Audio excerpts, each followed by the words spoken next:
Dan shall be a serpent in the way, a horned snake in the path, that biteth the horse's heels, so that his rider falleth backward. I wait for thy salvation, O Lord. Gad, a troop shall troop upon him, but he shall troop upon their heel. As for Asher, his bread shall be fat, and he shall yield royal dainties. Naphtali is a hind let loose, he giveth goodly words. Joseph is a fruitful vine by a fountain, its branches run over the wall. The archers have dealt bitterly with him, and shot at him, and hated him. But his bow abode firm, and the arms of his hands were made supple, by the hands of the mighty one of Jacob, from the shepherd, the stone of Israel.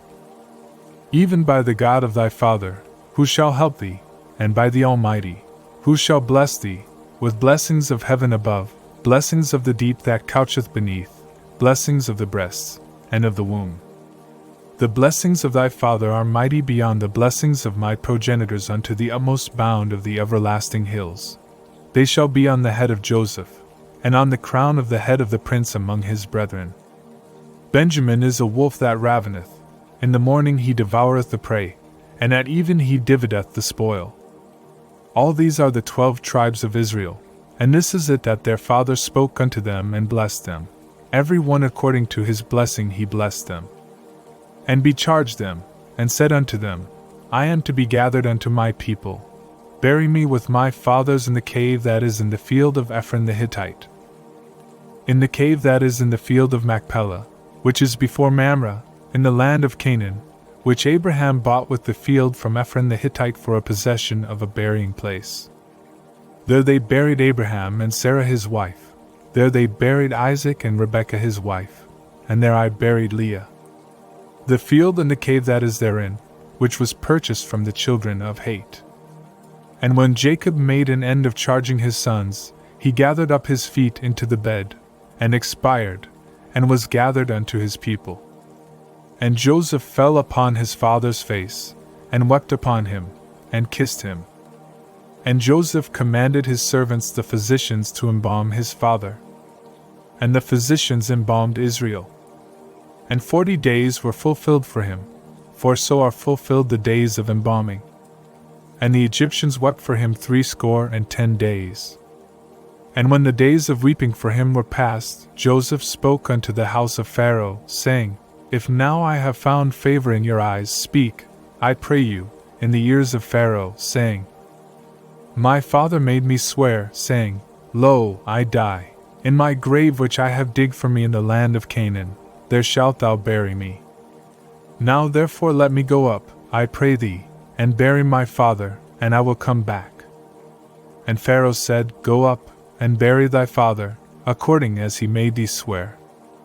And Joseph went up to bury his father, and with him went up all the servants of Pharaoh, the elders of his house, and all the elders of the land of Egypt. And all the house of Joseph, and his brethren, and his father's house, only their little ones, and their flocks, and their herds, they left in the land of Goshen.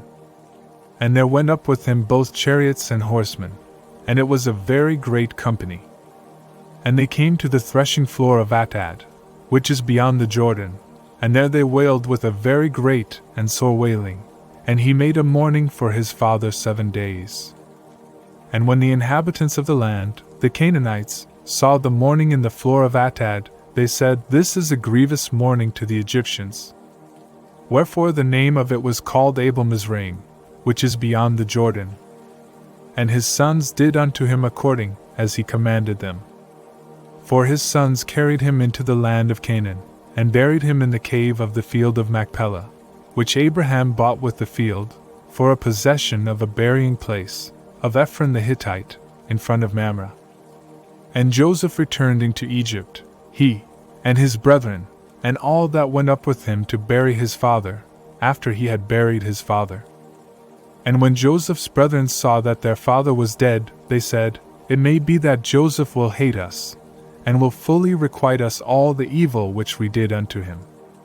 And they sent a message unto Joseph, saying, Thy father did command before he died, saying, So shall ye say unto Joseph, Forgive, I pray thee now, the transgression of thy brethren, and their sin, for that they did unto thee evil. And now, we pray thee, forgive the transgression of the servants of the God of thy father. And Joseph wept when they spoke unto him. And his brethren also went and fell down before his face. And they said, Behold, we are thy bondmen. And Joseph said unto them, Fear not, for am I in the place of God? And as for you, ye meant evil against me, but God meant it for good, to bring to pass, as it is this day, to save much people alive. Now therefore fear ye not, I will sustain you, and your little ones.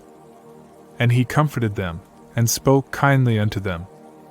And Joseph dwelt in Egypt, he, and his father's house, and Joseph lived 110 years. And Joseph saw Ephraim's children of the third generation. The children also of Machir the son of Manasseh were born upon Joseph's knees. And Joseph said unto his brethren, I die, but God will surely remember you, and bring you up out of this land unto the land which he swore to Abraham, to Isaac, and to Jacob. And Joseph took an oath of the children of Israel, saying, God will surely remember you, and ye shall carry up my bones from hence.